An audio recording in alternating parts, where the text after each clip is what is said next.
Good morning guys! Good morning sa inyong lahat. Today is Friday. Wala akong masyadong nagawang video kasi simula nung Lunes ay may sakit si Lucas, yung aking bunsong anak. May sakit na naman po siya.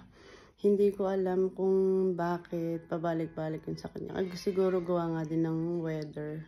Kada lalabas kami na okay siya bago ilalabas mo siya. Ayun. Kinabukasan, masama na naman lasa niya. Kagagaling lang niya eh. Kagagaling lang niya. Bago, after 3 days, siguro yun, may sakit na naman po siya. Sipon, ubo, at lagnat. Pero ngayon po, araw ay wala na siyang lagnat, tsaka kahapon.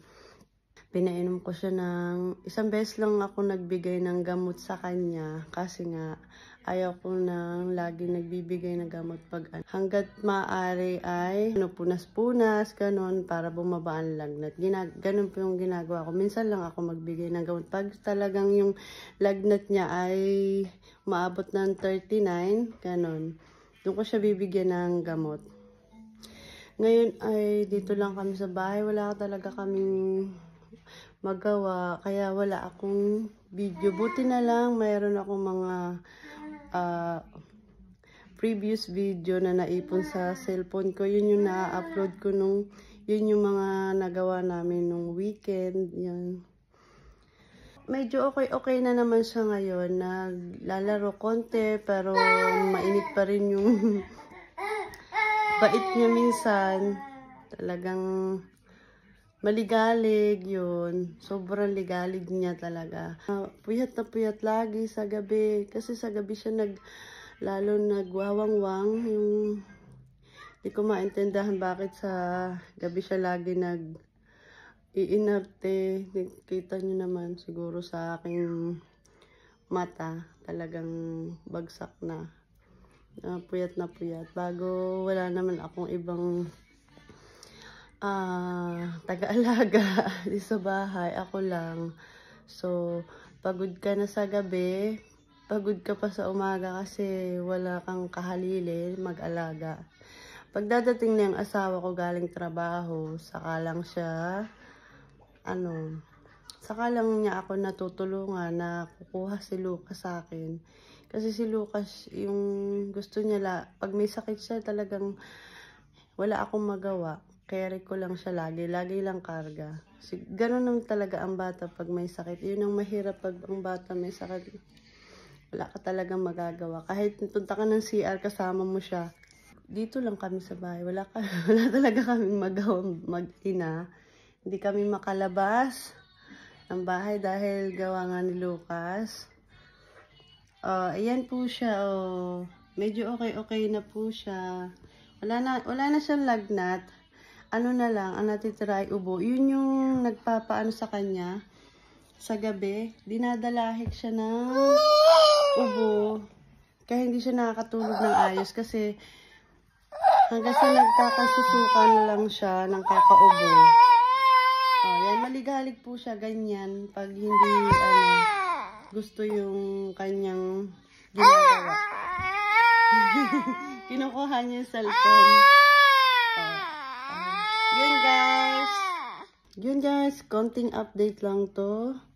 Dahil,